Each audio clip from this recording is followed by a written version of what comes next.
Hello and Happy New Year. I'm Victoria Sauer, Marketing Manager at BrightCom, and here with me is Bob McCandless, CEO of BrightCom. Today we're going to talk a little bit about 2010 for telepresence and video conferencing industry. We're going to talk a little bit about our major competitors and the major vendors of the industry, see what they've done this year, their news events, and see if it helped or hindered the whole industry as a whole and what it might look like for the future in 2011. So let's look at a couple of our vendors, and Bob basically has created a lifetime career on talking about technology and human communication and the future of human communication. So talk to you a little bit about, get your opinion on those. Let's start with the traditional kind of firmware-based offerings that we've talked about. Obviously the major player is Cisco. So in January they came out with the Telepresence Interoperability Protocol. And they're obviously not really known, or they're not very well known for playing well with the industry standards. So what do you think? Did it help, hinder, what it's going to look like? Well, I think TIP was a good idea. I think that the industry needs a better protocol for interconnecting telepresence systems. Cisco, being the major player in the industry, has a lot of power to drive a protocol. I think we had a lot of pre-existing protocols. So, one of the things that I always question when a new protocol comes out is, what does it accomplish that the pre-existing ones didn't accomplish, and then therefore why do we need that new one?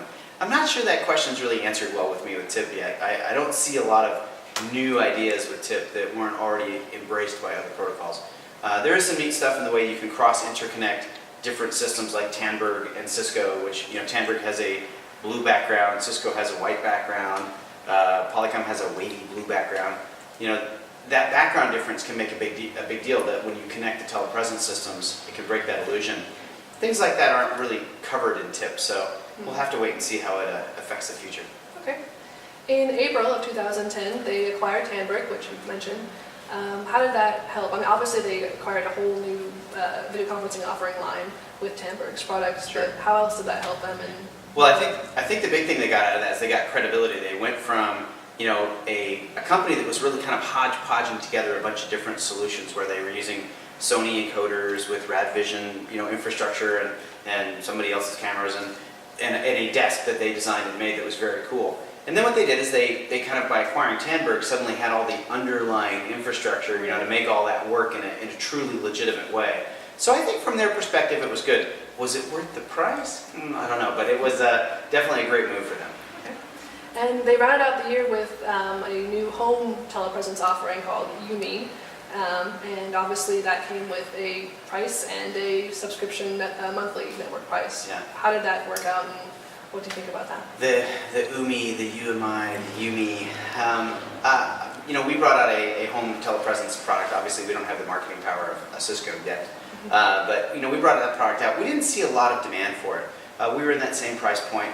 Cisco, obviously with their wider distribution deal with Verizon, is an interesting play. I think they'll definitely get some play out of it. They put a big advertising budget behind it. I saw over the Christmas holiday, we saw commercials for Yumi on TV with some very big name actresses in the commercial. The one playing the spoons was especially good. Is that going to translate into people being willing to shell out $600 and then an ongoing monthly fee? We'll see. Okay. Let's move on to Polycom, a major player, major vendor with a traditional kind of firmware-based offering. In June, they came out with the OTX 300, which is their three-screen telepresence offering. Literally the last player to have a three-screen telepresence. Good job. Yes, they came out with it a little earlier, but what else? I mean, how do you think that's going to affect? Was it different from the rest of them? Was it? No, I think, and I don't want to get too much into Polycom's shoes here. Polycom was very early in the business with RPX. They recognized telepresence. They bought that company. They entered into the market. I think that when they entered, they jumped a little too quickly and hadn't really thought that through. The market hadn't developed. Cisco hadn't come in yet. Cisco, when they came in with their very large advertising dollars, kind of defined, the three-screen telepresence experience as the telepresence experience. And I think that kind of put Polycom in a difficult spot, that they had really gone with the single or dual screen with a room behind it. And OTX is kind of, I think, an acknowledgement that the rest of the industry has kind of gone that way, and they may have gone a different way. And now they're trying to come back and join what is now pretty much the standard for telepresence, is this kind of immersive wraparound screen technology. In the fall, they announced a partnership with Microsoft for the unified communications system. And how did that play? I mean, that kind of sounds like it's shooting off from the endpoints and the telepresence and the environments. So how well about that too? I think it's a good play. You know, if you look at where Polycom stands today, they're really looking at them versus Cisco. I think that's really what's in their mind. And I don't see it that way, obviously. You know, Polycom is a $1 billion a year company. Cisco is something larger. That's a big difference in that market space. I think their concept of joining up with Microsoft gives them a strong competitor for things like Cisco's, you know, unified call messenger and things like that. That together with Microsoft, they can play in that market space. Polycom's interesting though. They have a good phone market, but they don't make a phone system. So they need kind of somebody else's UC system to glom into to be able to match what Cisco has. And again, that's an area I think standardization is a big deal. You shouldn't, I don't think that a customer should be attempting to buy a complete solution from one vendor. It'd be like trying to buy your home phone, your business phone, your personal cell phone, and you know, your MP3 player and your portable music device and your video camera all from one vendor. That would be a little difficult. And I think that's kind of Cisco's play. I think that's a good short-term play. I think longer term, this is a good play for Polycom and Microsoft to kind of join forces and stay separate. And around the same time, I think they received a new CEO, they had a new person come in. So how did that kind of affect them, or did it affect them at all? Yeah, we saw a big change in them. You know, we're a very sales-driven organization. You know, we are a very innovative and technology-driven organization. Polycom has been kind of a legacy-driven organization, is kind of how we see them. They have a very large install base, not a lot of innovation that might compromise their install base.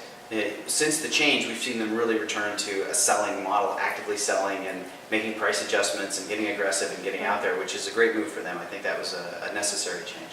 Excellent. And the third vendor to top off the traditional kind of offering, LifeSize. Earlier in the year, they were acquired by Logitech. I believe that's kind of their biggest news. Obviously, Logitech had a few little things here and there, but LifeSize seemed to have benefited from that, or how do you think that went? Yeah, I think that's a mixed bag. I think that really is a double-edged sword. You know, at BrightCom we specialize on conference rooms. We do have desktop conferencing, but we really are a conference room vendor.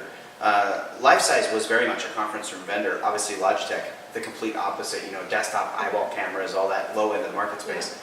I think it's going to be interesting as we've seen them blend together. I think already LifeSize was doing the how low can you go price limbo with the passport and stuff like that. And I think that with Logitech, they are going to be able to go lower. I think they're going to be forced to go to the consumer side of the market, really looking at how do we bring the high resolution HD desktop experience down into the consumer market. I think that actually removes them as a competitor for BrightCom. I don't think that we face them really anymore in the conference room market.